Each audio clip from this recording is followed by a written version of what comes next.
बाकी सभी भजन करो, क्योंकि आपने दुनिया में बहुत सवाल किया, अब अपना आगे का रास्ता सवाल।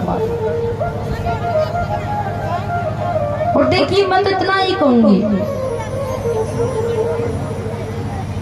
अब देखिए कई लोग कहते हैं ना, ये बोले भजन कीर्तन साधु संत बनना बूढ़े बुजुर्गों का काम होता है। एक बात बताइए, ध्रुव को जब भगवान ने दर्शन दिया उनकी उम्र कितनी थी? 5 साल। तो ये तो जरूरी नहीं कि भगवान बुद्धों को ही मिलते। भगवान के लिए हमें भजन भक्ति भाव हम बचपन से शुरू करेंगे तब हमको भगवान मिलेंगे। परंतु हमारी जिंदगी निकल जाती है। अब बुढ़ापे में व्यक्ति भजन करेगा कहाँ से? बोले मुंह में दांत कोने, पेट में हाथ कोने है। भजन गावे कटे दांत कोने, फिर हवा भीतर आवर हवा बाहर जावे। मुंह से अच्छे से बोला नहीं जाता, कहाँ से भजन गाएंगे बुढ़ापे? अब कहते बूढ़े बोले कथा हो रही है, महाराज जी दर्शन गिरी जी महाराज कथा करवा रहे हैं। तो कई लोगों का ऐसा जवाब होता कि भैया कथा वथा सुनना तो बूढ़ों का काम होता है। एक बात बताइए, बुढ़ापे में आप बूढ़े हो जाओगे तो सुनोगे कहाँ से? क्योंकि बुढ़ापे में भाई ला साथ को नहीं देवे, सोने को नहीं जावे। फिर हैं क्या कह रहे थे आप? फिर कहोगे नजदीक आके बताओ क्या बोल रहे? नाड़ आया डग डग डग डग डालेगी महाराज, ये रूप रंग ऐसा को नहीं रहनो, या काया मुरझा जानी है। और बुढ़ापे में पैर, आजकल जवानों के पैर हैं वो दुखते हैं। बूढ़े हो गए आजकल सब घुटना पकड़ घूमे। क्यों महाराज जी? सही बोला मैंने, घुटनों में ज्यादा दर्द है। कल महाराज जी बता रहे थे जिनके घुटनों में दर्द, रोज गौशाला आया करो। तो बुढ़ापे में एक बात बताइए, आप भी घुटने पकड़ लोगे एकदम। आजकल जवान में ये स्थिति है तो बुढ़ापे में क्या हालत होगी? तो जब तक ये पैर चल रहे हैं इनको भगवान के लिए चलिए, कथा में जाइए, गौशाला में सेवा के लिए जाइए, क्योंकि बुढ़ापे में ये पैर साथ नहीं देते। तीसरा, कई लोग कहते हैं भैया हाथ, बुढ़ापे बूढ़े आदमी जाएंगे गौशाला वो सेवा करेंगे, बूढ़े आदमी जाएंगे वो दान करेंगे। अरे बूढ़े दान कहाँ से करेंगे, सेवा कहाँ से करेंगे जब खुद की सेवा नहीं बनती बुढ़ापे में? क्योंकि ये हाथ काम नहीं करते, टेढ़े हो जाते हैं, लुल्ले हो जाते हैं। 1 रुपया भी हाथ से दिया नहीं जाता। गाय के हाथ, गाय को माता को रोटी भी नहीं खिलाई जाएगी। तो जवानी में जब तक हाथ चलते हैं हाथों को काम में लीजिए, क्योंकि भगवान ने आपको मुफ्त में ये शरीर दिया है, तो इसकी वैल्यू समझिए। जिन लोगों के हाथ पाँव नहीं उनको देखिए एक बार। भगवान ने आप पर कृपा करी, कितना अनमोल ये शरीर दिया, इस शरीर से अनमोल कुछ भी नहीं है। इसलिए भजन कीर्तन बुढ़ापे में ठीक है, जो बूढ़े हो गए जवानी में नहीं किया आप अब कीजिए, खूब जाप करिए। अच्छा, घर में माला लेकर जाप कौन कौन करता? जो जाप करता वो हाथ उठाना जरा। और कोई को नहीं करे, हे भगवान।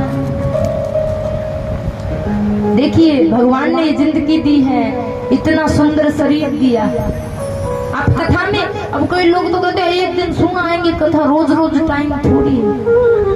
अरे भैया इस संसार में आए कब हम टपक जाए कुछ पता नहीं है। जब तक शरीर है इस धरती पे है तो सुन लो ये कथा, क्योंकि एक पल का भरोसा नहीं है। आज कथा का 3रा दिन है, 4 दिन और बचे। कितने दिन? कल कृष्ण जन्म, रोज झांकियां होनी है, परसों गोवर्धन पूजा, उससे अगले दिन कृष्ण विवाह, फिर भंडारा। तो 4 दिन की कथा है, इसमें आप नित्य आइए। ये तो महाराज जी की कृपा है, इनका अथक प्रयास है, इनकी मेहनत है कि दूसरी बार भी इन्होंने आप लोगों के लिए कथा करवाई। अरे तो महाराज जी संत बन गए, ये तो भगवान के हम तो चढ़े गए महाराज जी, और हम लोग तो अब हमें क्या जरूरी है, हम तो भगवान के चढ़े चढ़ाए हैं। परंतु देखिए कई लोग, एक चीज और बताऊं आपको, संत बनने के बाद बहुत कम संत होते जो जन्म भूमि पे रहते हैं। किंतु आपके धन्यवाद है महाराज जी ने अपनी जन्मभूमि को छोड़ा नहीं, क्योंकि इसी जन्मभूमि ने, इनका मानना है यहीं से उनको गौ सेवा के सारे संस्कार यहाँ से प्राप्त हुए हैं। वो चाहते हैं मेरा संत बनने का लाभ मेरे गांव वालों को भी, इसलिए महाराज जी इस गांव में कि मेरे गांव का नाम, मेरी जन्मभूमि का नाम रोशन हो। अन्यथा संत बनने के बाद, क्योंकि जन्मभूमि में रहना बड़ा कठिन काम है। आप आज भी मैंने देखा कई लोग इनको बेटा मानते हैं। खैर महाराज जी इस बारे में कुछ भी नहीं कहते, लेकिन मैं खुद एक संत हूँ, मैं इस विषय में बोलना चाहूंगा। भले ही आप अज्ञानतावश मानिए, आप इनको बेटा मत मानिए, क्योंकि अब ये किसी के बेटे नहीं, ये एक सन्यासी है। सन्यासी का पूरा संसार अपना होता है। ये मत समझिए कि महाराज जी सिर्फ अपने, क्या नाम है माता जी का? माता जी का क्या नाम है उनका? आपको जन्म देने वाली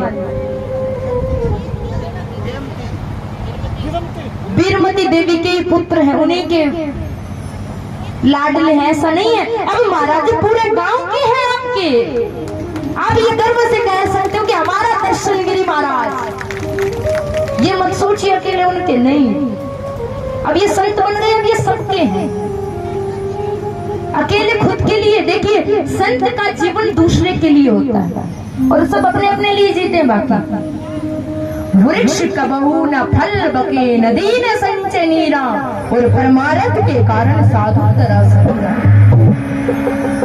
आप चाहते हो महाराज जी पूरी तरह बदल जाएं, लेकिन आप अपनी एक छोटी सी आदत नहीं बदल पा रहे हो। कौन सी आदत? इनको बेटा मानना, इनको भाई मानना, ये आदत छोड़ दीजिए। अब ये गुरु तुल्य है, गुरु है आपके। पहली बात संत बन गए, दूसरी बात महामंडलेश्वर की हमारे अखाड़े ने इनको पदवी प्रदान की। तो ऐसे ही अखाड़ा किसी को पदवी प्रदान नहीं करता, ऐसे कोई महामंडलेश्वर नहीं बन जाता, क्योंकि उसके अंदर एबिलिटी, योग्यता होनी चाहिए, और वो पूरी योग्यताएं महाराज श्री जी ने। तो आज से इनको बेटा माना, इनका सर पुचकाना छोड़ दीजिए, इनके चरण छुआ, क्योंकि चरण उनके छुए जाते हैं जिनका आचरण अनुकरणीय है। और महाराज जी के से अपने बच्चों को भी भेजा दीजिए। अब कई लोगों को लगता है, कई शिकायत करते कि महाराज जी बड़ा गुस्सा करते, बहुत क्रोधी स्वभाव है। आपको एक बात बताऊं, संत की मार में भी प्यार होता है। दुनिया में महाराज जी को छोड़िए, मैंने ऐसे ऐसे बूढ़े संत देखे मेरी गाली भी निकालते।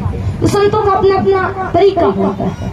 कई संत मौनी रहते हैं, कई संत क्रोधी होते हैं। दुर्वासा मुनि जी बड़े क्रोधी थे, महाराज जी क्रोधी नहीं है, ये अनुशासन के बड़े बड़े पक्के हैं। अनुशासन चाहिए इनको, फिर अगर अनुशासन थोड़ा भी डगमगा गया तो फिर महाराज जी को बुरा लगता है। तो इनके क्रोध का जरा भी बुरा मत मानिए, क्योंकि संत जब क्रोध करते हैं तो भले के लिए करते हैं। गुस्सा करे तो भी महाराज जी अगर आपको धमका दे, गुस्सा कर दे तो भी आना मत छोड़ना गौशाला में, मैं तो इतना ही कहूंगी। क्योंकि संत का गुस्सा एक पल में गुस्सा है, लेकिन दूसरे ही क्षण वो भूल जाते मैंने इसको क्या कहा। तो संत के गुस्से को कभी भी हृदय में मत लाना। गुस्सा में भी आता, मुझे भी गुस्सा आता है कभी कभी। आप सोचते हो साध्वी जी ऐसे मुस्कुराते, पर मुझे भी कभी कभी गुस्सा आता, लेकिन मैं अपने साझ वाले इनको भी खूब डांट देती हूँ। पर इनको पता महाराज जी वैसे के वैसे हैं दूसरी क्षण। तो संत का गुस्सा मिट्टी में लीक की तरह होता है, जैसे मिट्टी में लीक खींचोगे, हवा का झोंका आएगा तुरंत वो मिट जाएगा। तो संत का गुस्सा मिट्टी की लकीर समान होता है। इसलिए कभी भी इनकी बातों को हृदय में मत लाइए। जो अच्छी बातें बताते हैं उनको अपने ध्यान में रखें, और अच्छी बातें ध्यान में जब आएंगे जब हम इनको गुरु मानेंगे। अब इनको हम गुरु मानते ही नहीं, बस ठीक है ऊपर से मानते, तो फिर कोई फायदा नहीं। क्योंकि देखिए मैं भी संत हूँ, मेरी जन्मभूमि राजस्थान है। मैं 12 साल तक अपने जन्मभूमि में रही हूँ संत बनने के बाद भी। और फिलहाल तो बहल में आश्रम है पूज्य गुरु जी की कृपा से, तो आश्रम में रह रही हूँ। पिछले साल वृंदावन रहती थी जब आई थी, तो मेरे गांव वाले मुझसे भी, आप जैसे आप ग्रामवासी महाराज श्री जी से प्रेम करते हो, इनका आदर सम्मान करते हो। मेरी जन्मभूमि पर सब बड़ा प्रेम करते हैं, सब बड़ा सम्मान करते हैं, क्योंकि जन्मभूमि के लोग ही पुजवाते हैं। तो आप आज से महाराज श्री जी के चरण छुआ करो, इनका सिर मत पुचकारा करो। मैंने देखा कई माताएं ऐसे आशीर्वाद देती, इनका आशीर्वाद अब लिया करो। बोलिए कृष्ण कन्हैया लाल की। क्योंकि देखिए मैं व्यास गद्दी पर बैठी हूँ,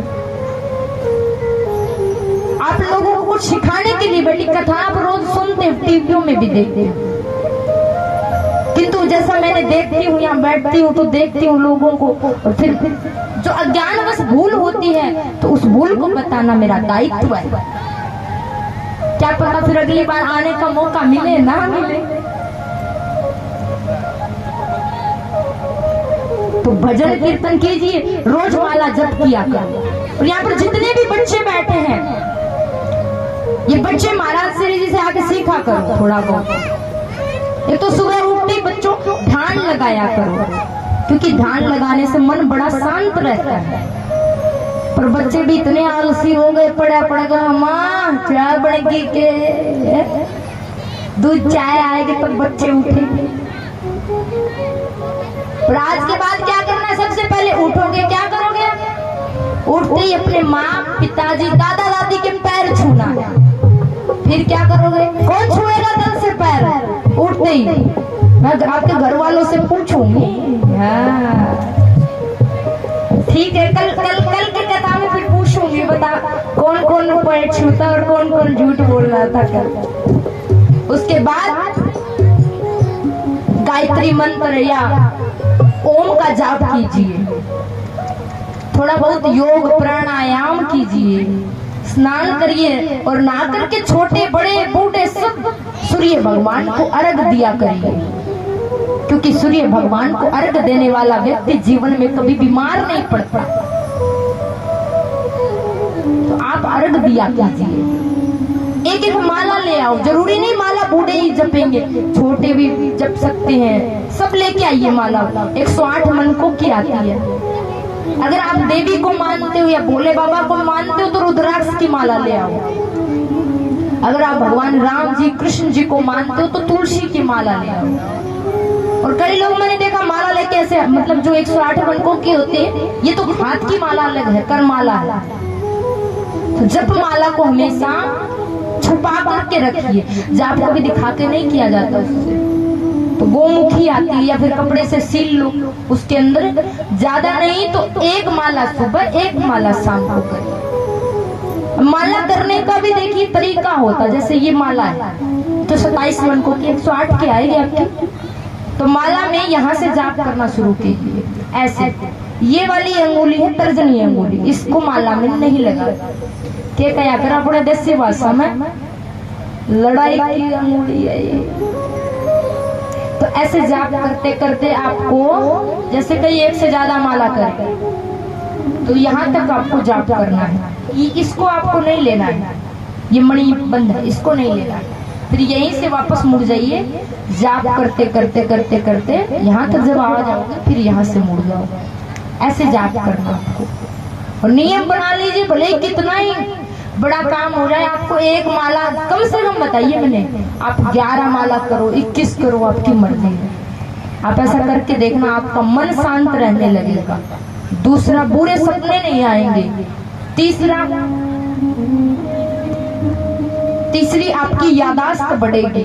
चौथा, आजकल कई कहे मारो दिमाग काम को नहीं करे, मारो मतो भूल हो जावे है, भूल ज्यादा होती है ना, भूल होती है ना आजकल। तो एक एक माला ले आओ, जाप किया। अब कोई बात नहीं, बूढ़े हो गए, सुबह नहीं नहा सकते, दोपहर में नहाते हो, रात को कभी तो नहाते होगे, तो जब भी नहाओ तब जाप किया कर। छोटे बच्चे हैं, इनको भी अच्छी आदतें डालो पूजा पाठ की, क्योंकि बचपन से ही सब सीखा जाता है, कोई माँ के पेट में सीख के नहीं आता। तो शुरू से बच्चों को सिखाओ, अच्छे संस्कार दो, क्योंकि भजन कीर्तन जवानी से करने की चीज है। और क्या बताया है, भजन करो, गाई उठाई बुढ़बुरात, भजन करो, मुंडो खुले कोनी जवानी में, मुंह के काम को दांत के काम का, ओ भजन सगड़िया ना सारी गया करे बहुत नाचा बजना पर नाचे ने तो थोड़ी खड़ी हो जाओ क्योंकि बुढ़ापे में दर्द से कौन जाओगे। और जिसके पैरा में दर्द से अगर बात कथा में आज नाचेगी तो भाई उस माई को और उस भाई को गोड्डा को दर्द ठीक हो जाएगा। मुफ्त की दवाई है। बोलो राधे राधे। आइए उठाइए पूरी प्रात भजन करो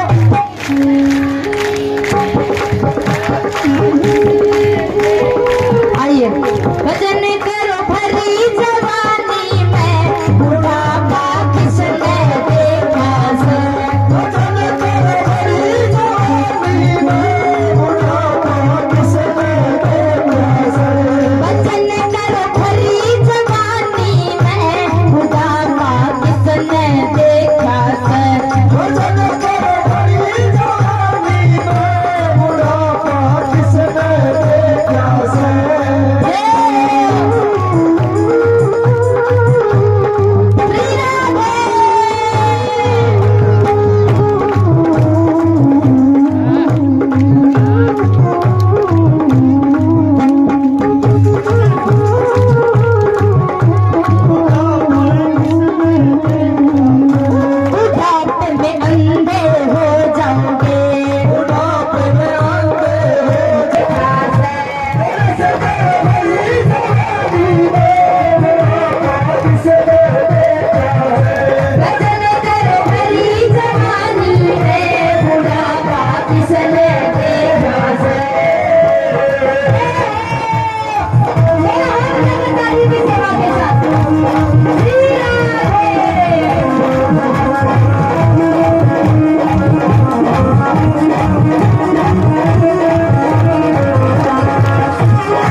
तीरथ करो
आप ये वाला ढोलक नहीं अपनी तालियों से गाएंगे।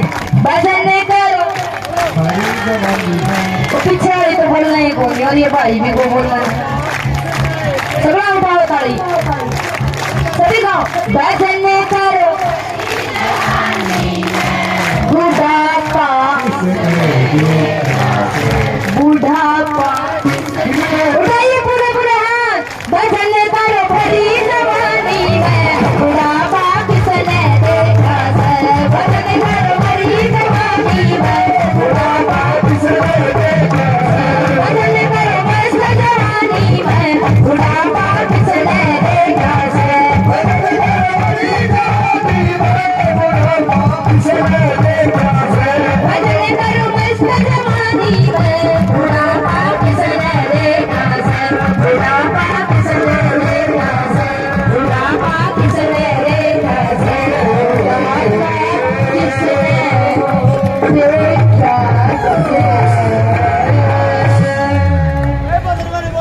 बोल भागे बिहारी लाल की भैया मैया की। नहीं मेरी जय मत बोला करो, मुझे अच्छा नहीं लगता। बोलनी है तो महाराज जी को और मुझे बनाने वाले मेरे गुरु की जय बोला करो, मैं कुछ नहीं हूँ जो भी हूँ। देखिए मेरे गुरु जी ने मेरा नाम गोशिका रखा क्योंकि मैं खुद गौ माता की बड़ी भगत हूँ। बचपन से गौ माता की मेरे पे बड़ी कृपा है। मैं छोटी थी तो हमारे घर में गैया थी, बच्चियां थी, तब वो मैं भी छोटी थी वो भी। तो बचपन से उस गैया का और मेरा बड़ा प्रेम था बच्चियां का। तो वो बड़ी हो गई, उसका नाम राधा हुआ करता। तो मैं राधा राधा राधा बचपन से गैया मैया के बहाने ही सही।